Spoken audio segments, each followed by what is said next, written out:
시간이 지나면 실제로 물질은 뭐한다? 변한다. 물질의 변화가 생기는데 그 물질의 변화 중에서 여러분들이 보시는 것처럼 수소와 산소가 결합을 해서 물 됐어요. 자, 이 물이라는 거 아래는 수소의 성질이 있어. 수소는 불 갖다 대면 펑 하고 터지는데 물에다가 불 갖다 대면 펑 하고 터져? 안 터지잖아. 됐죠?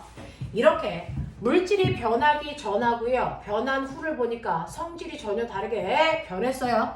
이렇게 물질의 성질이 전혀 다르게 바뀌는 변화를 우리 무슨 변화라고 한다? 화학 변화라고 해서 됐어? 네, 이 화학 변화를 물리 변화와 비교해서 봐야 돼.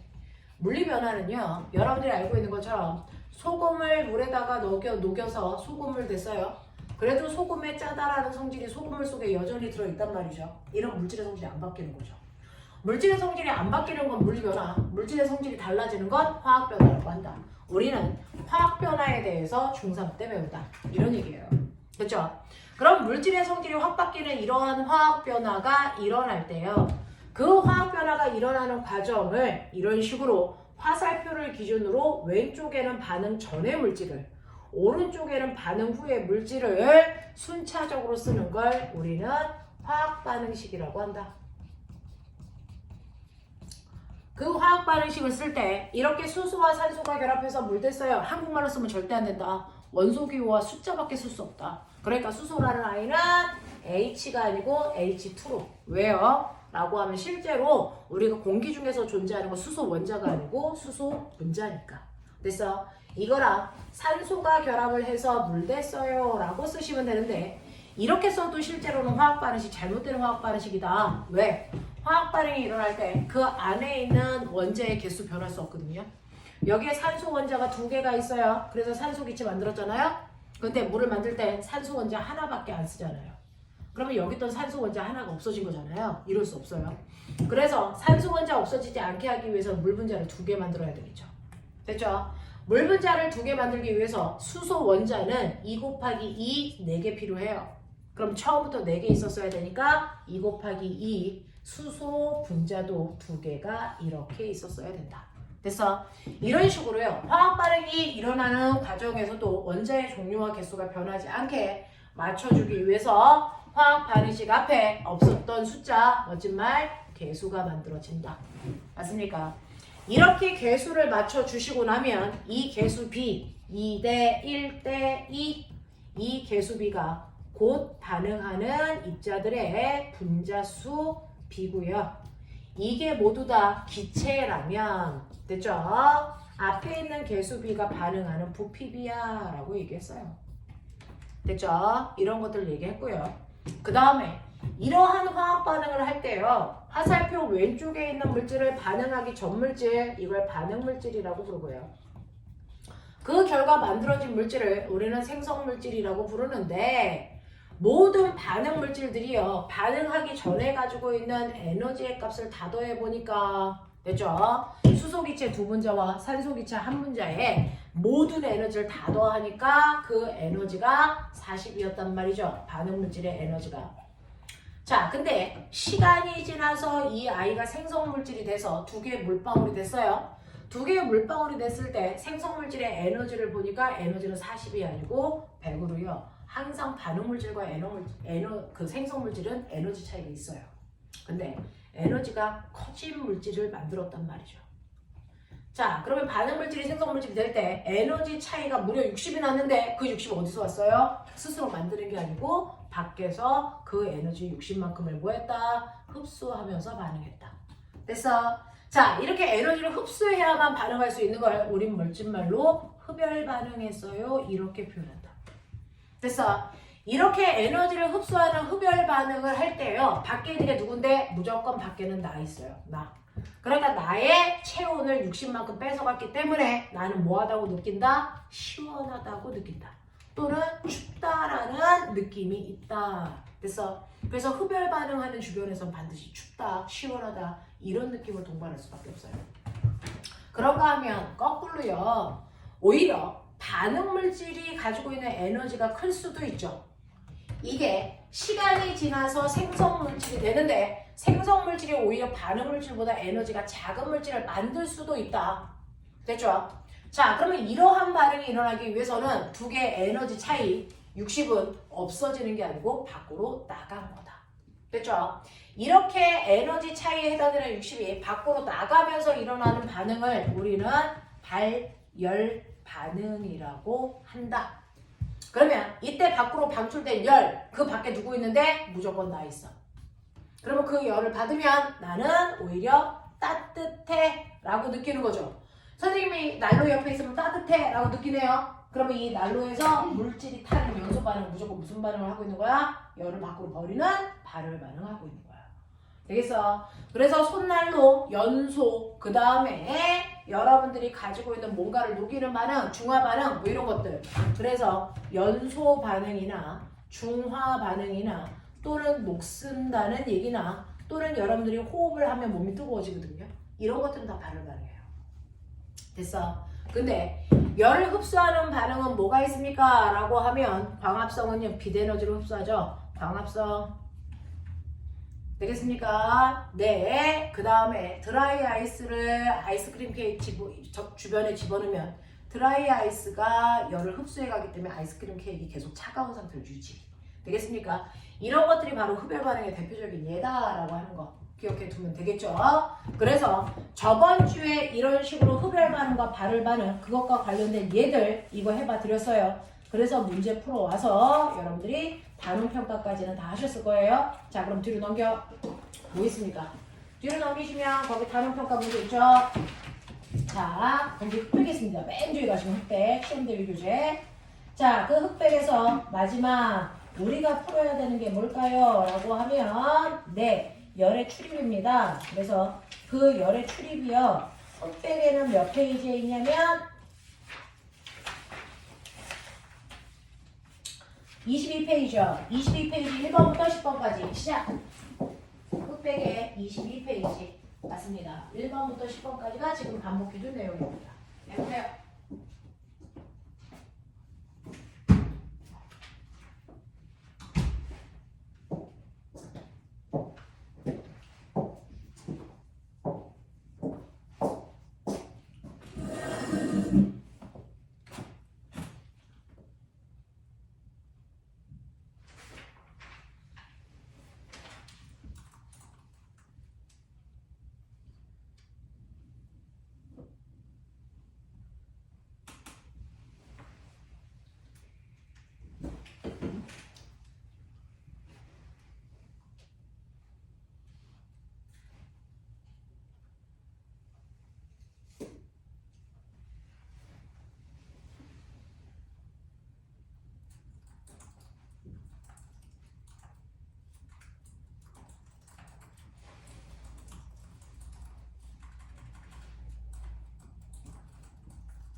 아니야.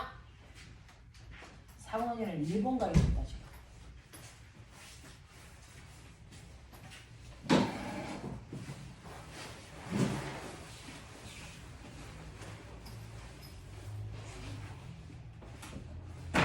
대표 저번 주에 했던 거 열애 출입 그걸 잠깐 테스트 보고 있는 거였어.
채점.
자, 틀린 거 보셨어요? 자, 여러분들이 보시는 22페이지에 있는 문제 1번부터 10번까지 10문제 했어요. 자, 그 중에서요. 준우야, 맞은 개수 9개요. 네. 네.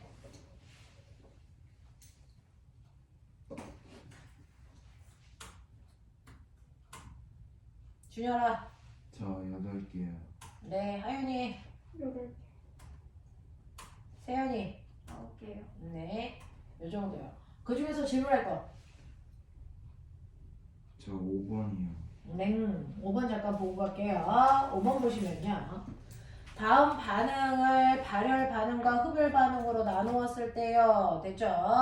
광합성은 열을 흡수하는 흡열 반응이고요. 호흡은 우리가 숨을 쉬는 건 살아가는데 에너지를 방출하기 위해서거든요. 그래서 이거 발열 반응이고요.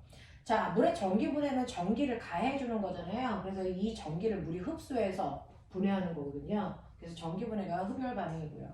그 다음에 금속이 녹슨다라는 거 연소랑 똑같이 발열 반응이에요. 됐죠? 그래서 호흡과 녹쓰는 현상이 발열이고요. 광합성하고 전기분해, 열분해 뭐 이딴 것들은 다 흡열 반응입니다. 되겠죠?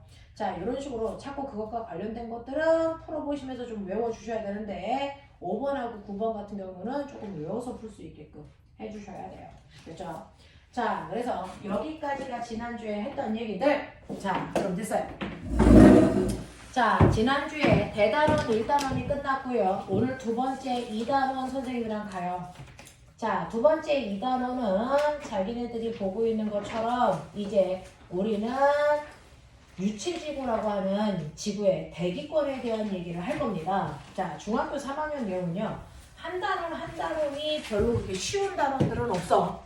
근데 이런 것들이 모두 다 고등학교 올라가면 고등학교 1학년 통합과학에 그대로 반복되어 있어서 사실은 중3 내용 공부한다가 아니고 고등학교 선행 공부한다 생각하고 따라오셔야 되는 부분. 됐죠? 쉬운 부분이 없어요. 자, 그러면 이제 여러분들이 하셔야 되는 건 뭐냐면 우리가 살고 있는 천체의 이름은 지구라는 천체죠. 그 지구라고 하는 천체 위에 네가 이렇게 살고 있어요. 이렇게 우리들이 지표의 중력 때문에 떨어지지 않고 이렇게 살고 있단 말이죠.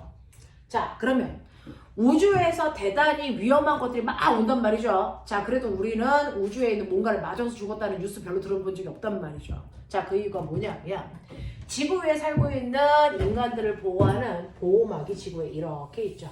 이게 뭡니까? 바로 기체들이 우리를 보호하고 있는 거죠. 이거를 기권이라고 합니다. 됐어? 자, 그래서 지구는 이렇게 기권으로 둘러싸여 있어서 인간들을 보호할 수 있는 보호막이 형성이 됩니다. 자, 그럼 그 중에서 우리가 오늘 배워야 되는 게 기권인데요.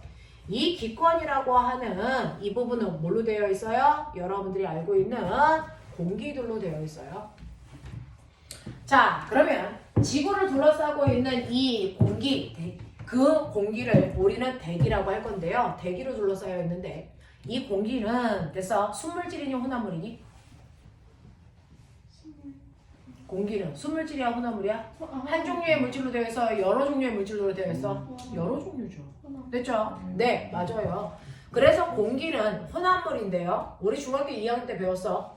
고르게 섞여 있는 균일 혼합물일까? 고르지 않게 섞여 있는 불균일 혼합물일까? 불균이야. 아니에요. 신기하게도 공기들이 어디나 고르게 섞여 있는 균일 혼합물이에요. 그래서 한국에 있는 공기들의 성분 비율과 미국에 있는 공기들의 성분 비율이 똑같습니다. 됐어? 고르게 섞여 있어요. 그러면 이 공기 중에 가장 많은 기체가 뭘까요? 뭘 것 같아요? 이 공기 중에 제일 많이 들어있는 거. 이제 기억하셔야 됩니다. 전체 공기 중에서 제일 많은 게 질소 기체입니다. 두 번째로 많은 게 뭘까요? 산소 기체입니다. 자, 질소 기체와 산소 기체, 얘네들이 전체 공기의 99%를 차지하는데요. 됐죠? 질소 기체가 전체 공기의 대략 78%를 차지하고요. 산소는 21%를 차지합니다.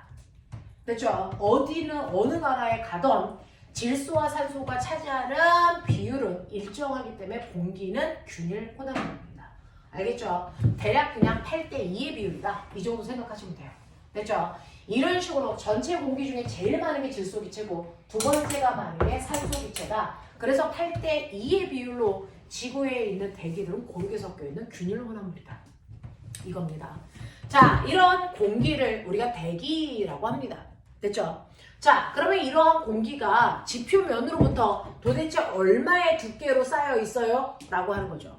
공기층이 얼마입니까? 라고 하는 공기층의 두께를 우리가 대기권이라고 하는데요.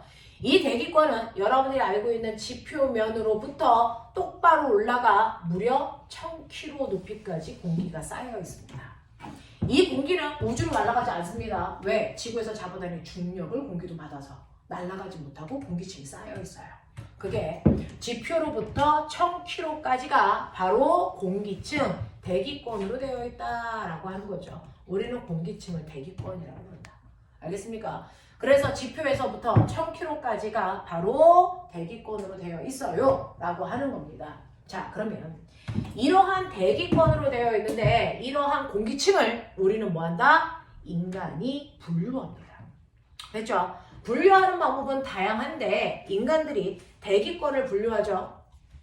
대기권을 뭐한다? 분류하는 겁니다. 자, 그럼 분류할 때 뭔가 기준이 있어야 되는데 중학교 1학년 때 배운 것처럼 물질을 분류할 때는 상태에 따라 분류할 수도 있고 순물질이니 혼합물질이니 중학교 2학년 때 분류한 것처럼 할 수도 있어요. 대기권도요. 분류할 때 뭘 기준으로 분류할 거야? 라고 하면 땅에서부터 똑바로 올라가면서 온도 변화 이걸로 할 거예요.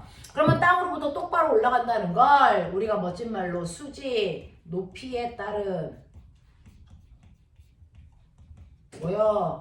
기온 분포 이걸로 나눠볼게 이렇게 하는 거야.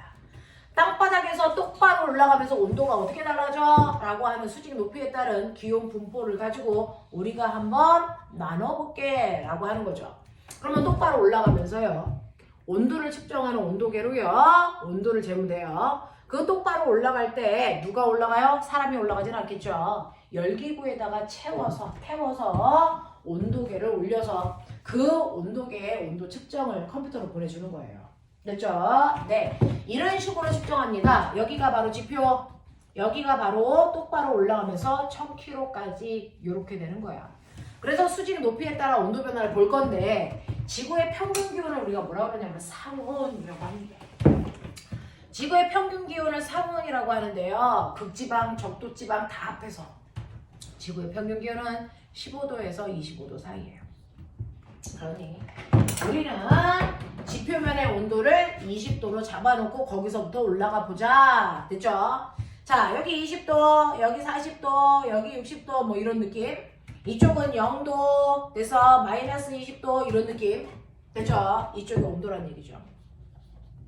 자, 그러면 땅바닥에서 똑바로 올라가면서 온도 어떻게 됩니까? 라고 하면 꼬맹아, 똑바로 올라가면 추워지게 더워지게? 추워지죠. 하늘로 가면 추워집니다. 온도가 떨어집니다.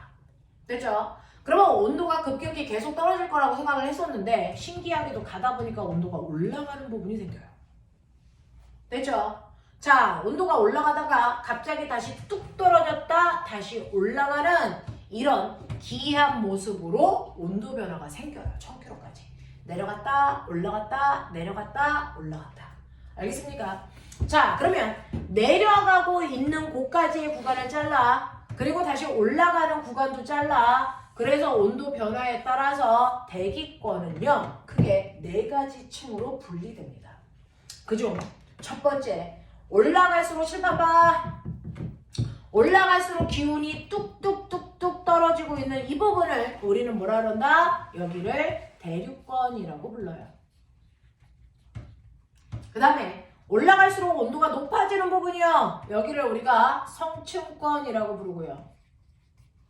그 다음에 다시 온도가 내려가고 있는 부분이 전체 대기의 가운데 있나 봐요. 이름이 중간권. 그 다음에 다시 온도가 높아지고 있는 부분은 열받았네 이 새끼 열권 이렇게 얘기해요. 되겠어? 자, 그래서 아래서부터 대륙권, 성층권, 중간권, 열권. 맞냐? 밑에서부터 이름 불러. 시작. 대륙권. 그 다음 뭐야? 성층권. 그 다음 뭐야? 중간권. 그 다음 뭐지? 열권이야. 한 번만 더. 시작. 대륙권, 성층권, 중간권, 열권. 조금만 빠르게. 시작. 대륙권, 성층권, 중간권, 열권. 뭐라고? 대륙권, 성층권, 중간권, 열권. 외워. 지제. 됐어. 이 자리에서 외우고 마는 거야. 자, 대륙권, 성층권, 중간권, 열권. 온도 변화에 따라 이렇게 4개의 층으로 나누는데요. 대략적인 높이가 어떻습니까? 라고 하면 대략적으로요. 땅에서부터 대륙권까지의 평균 높이가 한 10km까지가 대륙권이다 생각하면 돼요. 계절에 따라 높이가 약간 높아졌다 낮아졌다 이렇게 하는 거니까 10km 정도. 됐어. 그 다음에 성층권은 대략 50km까지를 성층권이라고 해. 10에서 50까지. 그 다음에 중간권은 50에서 80까지. 그리고 나머지는 무조건 다 열권 이렇게 되죠. 됐어. 0, 10, 50, 80. 알겠습니까? 이렇게 됩니다. 자, 그래서 이런 식으로 온도가 변하는 4개의 층으로 나눌 수가 있고요. 자, 그런데 여기에서 보시면요. 여러분들 보시는 것처럼 온도가 내려가는데 얘도 내려가네? 오케이? 됐죠? 자, 온도 변화에 따라서 대륙권을 보면 대륙권은 크게 2개의 패턴이에요. 여러분들이 보시는 것처럼 위로 올라갈수록 온도가 낮아지는 층이 있죠. 어디가 그렇습니까? 대륙권과 중간권이 그렇습니다. 대륙권과 중간권은 위로 올라갈수록 온도가 낮아져. 그래서 그래프의 모양을 보면 온도가 점점 이렇게 낮아지는 이런 모습을 띌 거야. 그치? 이게 바로 대륙권에도 중간권에도 같은 모양이 만들어지는데요. 그렇다면 올라갈수록 온도가 차가워지는 거니까요. 아래쪽이 상대적으로 따뜻한 공기가 있네요. 맞아요. 그리고 위쪽이 상대적으로 찬 공기가 있네요. 그래요. 근데 내가 이제 물어볼게요. 찬 공기가 입자와 입자 사이의 거리가 가까울까? 따뜻한 공기가 입자와 입자 사이의 거리가 가까울까? 따뜻하면 운동 속도가 뭐할까? 활발해져요. 그래서 막 미니까 입자와 입자 사이의 거리가 뭐하니? 멀어져요. 됐죠? 찬 공기는 운동 속도가 느려지니까 입자와 입자가 다다다닥 붙어 있어요. 됐죠? 그래서 찬 공기들은 입자들이 빽빽하게 모여있는 공기들이고요. 뜨거운 공기는 운동 속도가 활발하니까 입자와 입자 사이의 거리가 멀어서 입자들이 멀리 퍼져 있는 거란 말이죠. 됐죠? 그럼 꼬맹아, 같은 면적으로 잘랐을 때 어느 쪽이 더 무거울까? 찬 공기, 더운 공기? 어느 쪽이 더 무거울까? 어느 쪽에 입자가 더 많을까? 찬 공기 쪽에 입자가 많겠죠. 됐어? 그래서 찬 공기 쪽에 입자들이 따다다닥 붙어 있기 때문에 찬 공기 쪽이 같은 면적으로 잘랐을 때 훨씬 더 밀도가 큰 무거운 공기예요. 그렇죠? 그래서 찬 공기가 무거운 공기다. 따뜻한 공기는 가벼운 공기다. 이렇게 생각하시면 되겠죠? 근데 꼬맹아 7번 보라니까? 이때요. 찬 공기가 무거운 공기인데 무거운 공기가 위에 있어. 무거운 애가 위에 있으면 어떡하려고 그러니? 내려오려고 그러죠. 됐죠? 네. 자, 가벼운 공기는? 네. 올라가려고 그러죠. 이렇게 뒤집히는 현상을 무슨 현상? 대류. 맞아요. 그래서 이렇게 올라갈수록 온도가 낮아지면 가벼운 애는 밑에 있고 무거운 애는 위에 있기 때문에 무거운 애가 밑으로 내려오면서 가벼운 애를 밀어 벌려요. 그래서 여기에서 뭐가 일어난다? 대류 현상이 일어난다. 그래서 대류 현상이 일어나는 첫 번째 층이다. 이름이 대류권이 된 거야. 알겠습니까? 이렇게 대류 현상이 일어납니다. 그러면 공기가 막 이렇게 뒤집혀요. 됐죠? 대류가 일어나니까. 그럼 대류가 일어나는 곳은 안정적이겠니? 불안정하겠니? 공기가 막 믹서기처럼 돼서 회오리 치니까 여기는 대단히 불안정한 층이다. 이렇게 표현해요. 무슨 말인지 알겠어? 그래서 대류권이나 중간권은요. 대류 현상이 일어나기 때문에 대단히 불안정한 층이야. 이렇게 표현합니다. 됐죠? 네. 자, 그러면 이렇게 불안정한 층에서 바다에 있는 물이 뜨거운 열을 받으면 증발을 해요. 그 증발한 수증기가요. 공기가 대류하니까 타고 올라간다고요. 됐죠? 근데 올라갈수록 추워져, 더워져? 추워지죠. 됐죠? 그러니까 밑에서는 수증기였는데 얘가 대류 현상을 타고 위로 올라가면요. 여기에 올라가면 얘가 추워져요. 그럼 추워지면 수증기가 뭐가 되니? 물방울이 되겠죠. 그 물방울들이 막 모여서 뭘 만들까? 뭘 만들까? 구름을 만들겠죠. 그러면 그 구름이 흘러가면서 더 큰 구름을 만들 거고 그렇게 되면 뭐가 옵니까? 비나 눈이 오는 현상들이 생기겠죠? 자, 이렇게 구름에 의해서 비나 눈이 일어나는 만들어지는 현상을 우리가 뭐라고 합니까? 기상현상이라고 합니다.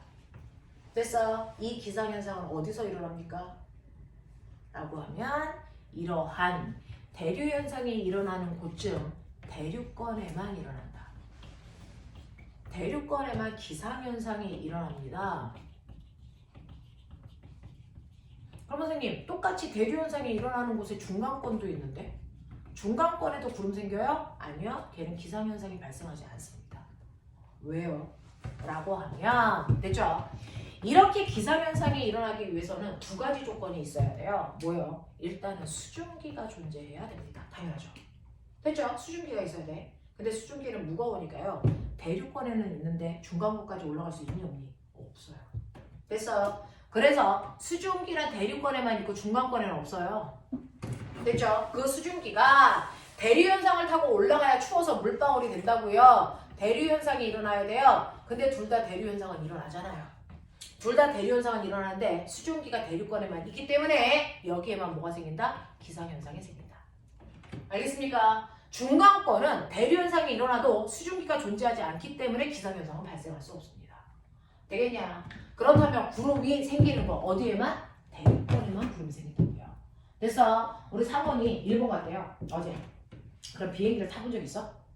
그럼 비행기를 타서 보면 구름이 비행기 위에 있니? 아래에 있니? 아래만 있죠. 위에 있어요? 없죠. 비행기는요. 이렇게 성층권으로 날아가거든요. 됐죠? 그러니까 비행기 아래쪽에 대류권에 있는 구름이 보이는 거죠. 그 위에는 구름이 없어서 안 보이는 거예요. 그러니까 아무리 천둥 번개가 치면서 막 집중호우가 막 내려. 그래도 비행기는 비를 맞을까 안 맞을까? 안 맞아요. 성층권으로 날아가니까. 알겠습니까? 이렇게 됐다. 그래서 눈과 비가 오는 기상현상이라고 하는 건 대류권에만 일어나는 특징이다. 알겠습니까? 중간권엔 일어날 수 없다. 왜? 수증기가 없어서. 알겠습니까? 이렇게 된다. 자, 그런가 하면 거꾸로요. 여러분들이 꼭 보시면 거꾸로요. 올라갈수록 온도가 낮아지는 되죠. 대륙권과 중간권에 있어서 여기에선 대류 현상이 일어나지만 거꾸로요. 올라갈수록 기온이 높아지는 곳도 있죠. 올라갈수록 온도가 높아지는 아이도 있어요. 여러분들이 보시면 바로 성층권과 열권이 올라갈수록 기온이 높아집니다. 됐죠? 그래서 올라갈수록 온도가 높아지는 대표적인 게 바로 성층권과 어딥니까? 열권이라는 곳입니다.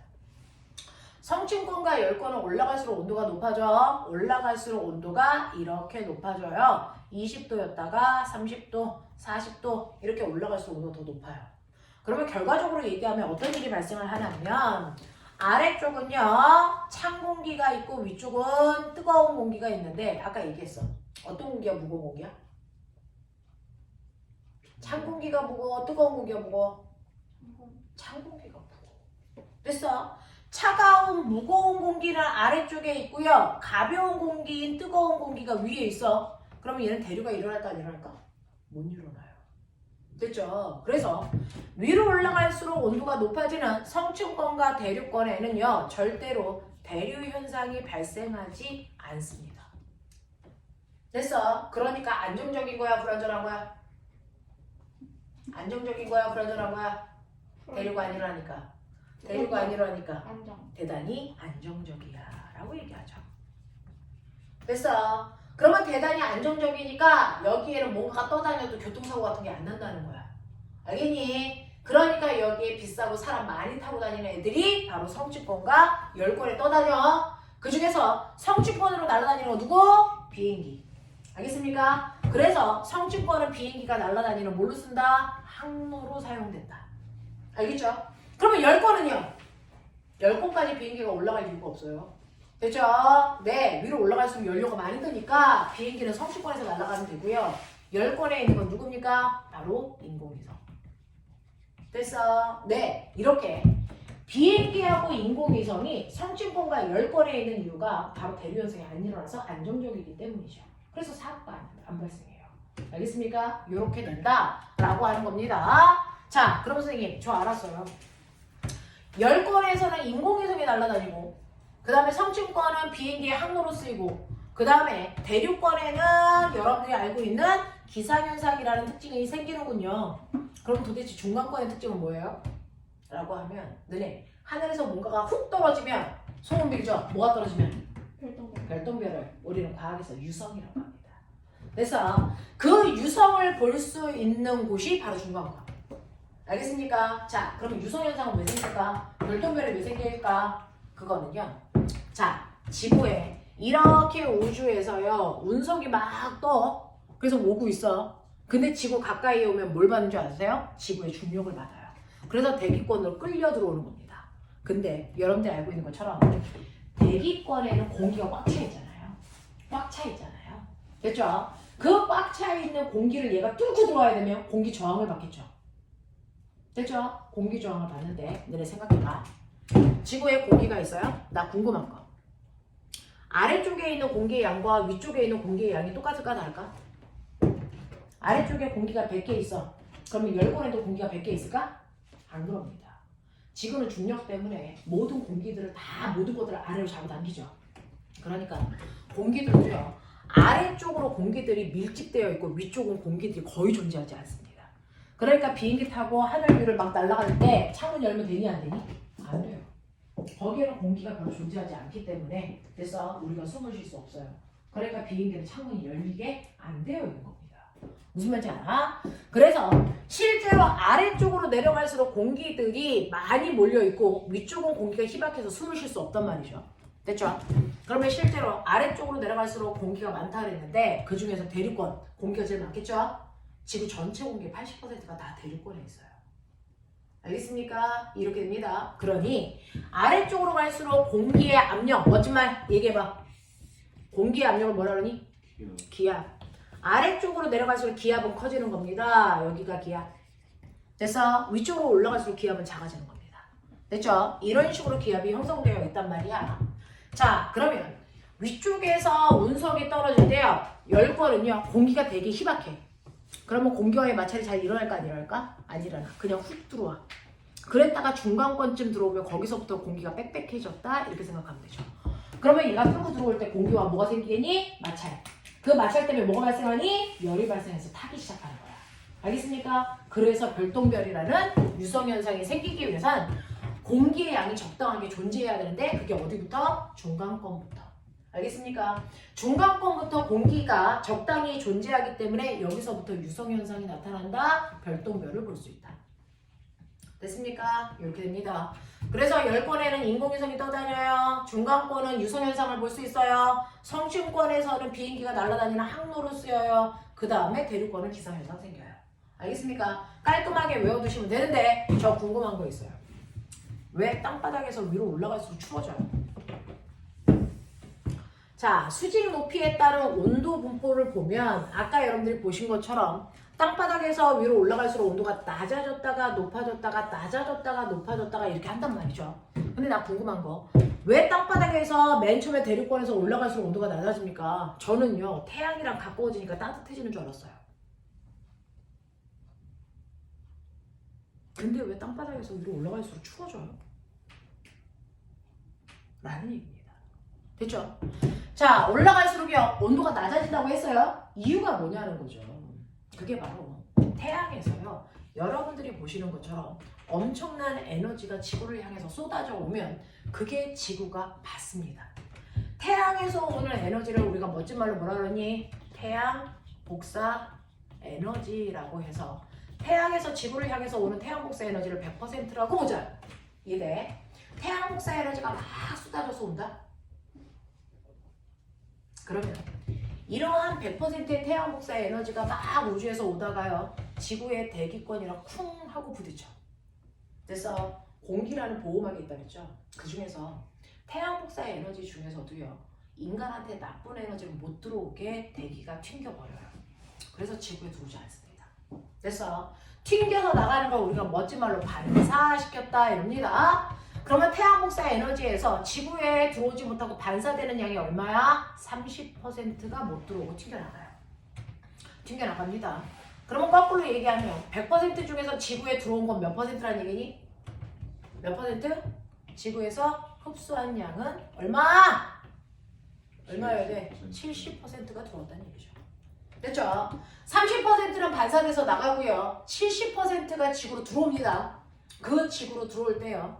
그러면 지구로 70%가 들어올 때 태양 복사 에너지를요, 대기에서 흡수하고 땅바닥에서 흡수했을 거 아니니? 됐니? 그러면 지구로 흡수된 게 70%인데 그 중에서 공기 중 대기에서 흡수한 게 몇 %일까요? 이게 겨우 20%. 그리고 땅바닥인 지표면에서 흡수한 게 무려 50%가 된다는 얘기예요. 됐어요? 그럼 선생님, 저는요, 대기를 먼저 지나왔으니까 햇빛을 대부분이 대기가 흡수할 줄 알았더니 왜 대기는 거의 흡수를 못합니까? 라고 얘기를 하면, 됐죠? 들어보세요. 태양에서 오는 햇빛들 중에서요, 우리가, 됐어? 내가 너네들을 볼 수 있게 하는 건 햇빛 중에 누구 때문이니? 내가 사물을 볼 수 있는 건 태양에서 오는 광선 중에 뭐 때문인 줄 아세요? 가시광선 때문이에요. 그래서 형광등을 끄면 형광등에서 나오는 가시광선이 차단되기 때문에 깜깜해지고 볼 수 없게 된 거예요. 됐죠? 네. 그 가시광선을 여러분들 보시면 이 가시광선이 색깔이 있습니다. 이게 빨주노초 파남보 무지개라고 부르죠. 사실은 빨주노초 파남보라는 7가지 색깔이 합해져서 이렇게 무색 투명한 색깔처럼 보이는 것 뿐이야. 이걸 합해서 우리가 가시광선이라고 해요. 됐죠? 근데 실제로 우리 눈에 보이지 않는 가시광선인 영역을 벗어난 부분에도 햇빛이 있어요. 아세요? 자, 그 중에서 보라색 바깥쪽에도 태양 복사 에너지가 있습니다. 그거를 우리 뭐라 그럽니까? 보라색 바깥쪽에 있는 광선이다. 보라색 자자 바깥 외자 써서 이걸 자외선이라고 하는 거예요. 되겠어? 빨간색 바깥쪽에 있는 햇빛도 있어요. 됐어? 우리가 볼 수 있는 영역은 보라색부터 빨간색 영역에 해당되는 에너지를 가지고 있는 애들을 보는데, 그거보다 보라색보다 더 큰 에너지를 가지고 있는 아이들은 너무 많은 에너지를 가지고 있어서 못 봐요. 그게 자외선이에요. 빨간색보다도 더 작은 에너지를 가지고 있는 애들은 에너지가 너무 작아서 못 봐요. 됐어? 그럼 이거 뭐라 그럴까? 적외선. 네, 붉을 적자 바깥 외자 적외선이라고 해요. 됐어? 적외선보다도 더 작은 에너지를 가지고 있는 애들도 있습니다. 그게 바로 전파라는 아이들이고, 자외선보다 더 큰 에너지를 가지고 있는 애들도 있습니다. 그게 바로 방사선이라고 하는 애들이죠. 이게 동시다발적으로 태양에서 오는 거죠. 그 중에서 절대로 지구에 들어오면 안 되는 게 뭘 것 같아요? 방사선이요. 이게 30%가 튕겨나간 거예요. 그래서 이 방사선이 태양으로부터 30%가 오는데 그게 대기권에서 반사시켜서 우주로 내보내줄 거야. 그래서 다행히도 얘는 대기권 자체에 안 들어와. 됐죠? 네. 그리고 또 지표까지 도달하면 안 되는 아이가 있죠. 누구? 자외선이요. 됐어. 이 자외선을 누가 흡수할까요? 누가 흡수할까요? 대기에 있는 어디요? 바로 성층권에 존재하는 오존층에서 빨아먹습니다. 성층권에서 존재하는 오존층에서요, 태양에서 오는 자외선을 빨아먹어 버려요.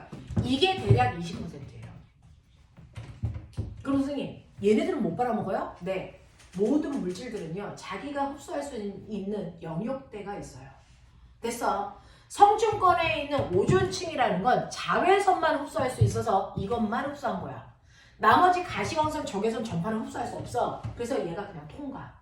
됐어? 어디까지? 땅바닥까지. 그래서 얘네들을 합해서 50%거든요. 얘네들을 땅바닥에 흡수한 거예요. 알겠습니까? 이렇게 되는 겁니다. 자, 그러면 이런 식으로 대기에서 20%를 흡수하고 땅바닥에서 50%의 햇빛을 흡수했어. 되겠어? 그리고 나면 어떻게 합니까? 계속 흡수만 하면 오늘도 흡수, 내일도 흡수, 모레도 흡수. 그럼 지구는 매일매일 조금씩 뜨거워질 거야. 근데 그러지 않죠. 지구의 연평균 기온이 항상 일정하거든요. 이유가 뭔지 아세요? 낮 동안에 흡수했던 걸 밤이 되면 그대로 뱉어냅니다. 됐죠? 결과적으로 지구에서 흡수한 게 70%인데요. 이거를 지구가 그대로 뱉어내요. 그래서 흡수한 만큼 그대로 방출을 합니다. 70%를. 그래서 어디에서요? 대기에서 그대로 자기가 흡수한 20%를 방출하고요.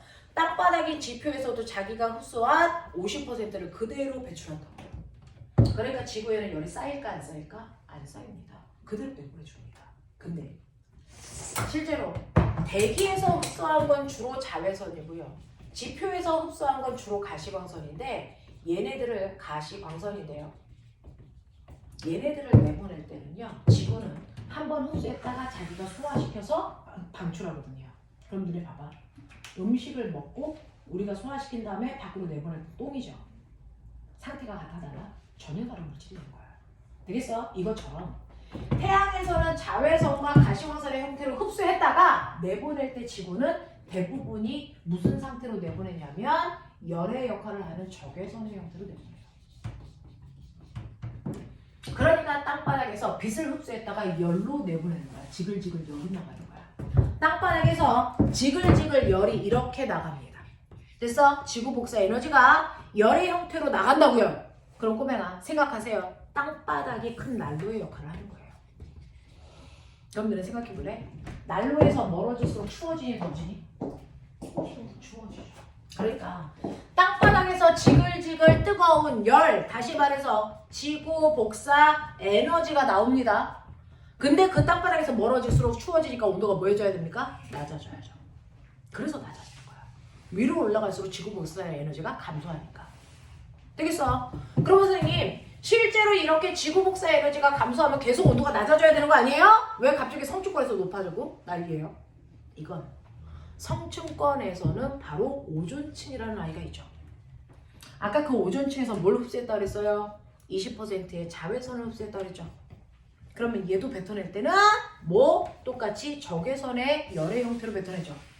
그러니까 여기에서는 땅바닥은 큰 난로라면 성층권에는 오존층 때문에 작은 손난로가 만들어진 거야. 그래서 그 손난로에서 방출되는 열 때문에 얘가 올라가는 거죠, 온도가. 알겠습니까? 이렇게 됩니다. 그랬다가 중간권부터는 됐죠. 지구 복사 에너지를 적게 받으니까 온도가 급격히 낮아져. 중간권 윗부분이 전체 대기 중에 가장 차가운 거예요. 알겠습니까? 그리고 10권부터는 이제 태양이랑 가까워지니까 다시 온도가 높아지는 겁니다. 알겠죠? 이런 식으로요. 대륙권에서부터 온도가 낮아졌다, 높아졌다, 낮아졌다, 높아졌다 이렇게 되는 모습을 현대 과학에서는 측정을 해서 알았는데 옛날에 과학자들은요. 그 생각을 못했어요. 그래서 옛날 과학자들은 중간고까지 계속 온도가 낮아졌다가 열골에서 높아질 거야 이렇게 생각했단 말이야. 옛날 과학자들은요 성층권의 존재를 몰랐어요. 그래서 성층권에서 조그만 열이 나올 거라는 걸 예측하지 못해서 그냥 지표에서부터 중간권 끝까지가 온도가 낮아졌다가 열골에서 높아지는 단순한 모양이 될 거라고 생각했다가 나중에 알고 보니까 여기에 성층권이라고 하는 아이가 오존층에서 자외선을 흡수하기 때문에 온도가 올라간다는 걸 나중에 알게 됐다. 알겠어? 그래서 온도는 낮아졌다, 높아졌다, 낮아졌다, 높아지는 겁니다. 그 중에서 온도가 낮아지는 이유가 바로 지표면에서 방출하는 지구 복사 에너지가 위로 올라갈 때 점점 감소하기 때문이다. 알겠습니까? 이렇게 됩니다. 그래서 태양에서 지구를 향해서 올 때는 태양 복사의 에너지라고 하고요. 지구가 한번 흡수했다가 내뱉어낼 때는 이거를 지구 복사의 에너지라고 이름만 바꿔 부르는 것 뿐이다. 알겠습니까? 자, 그래서 결론. 지구는 결과적으로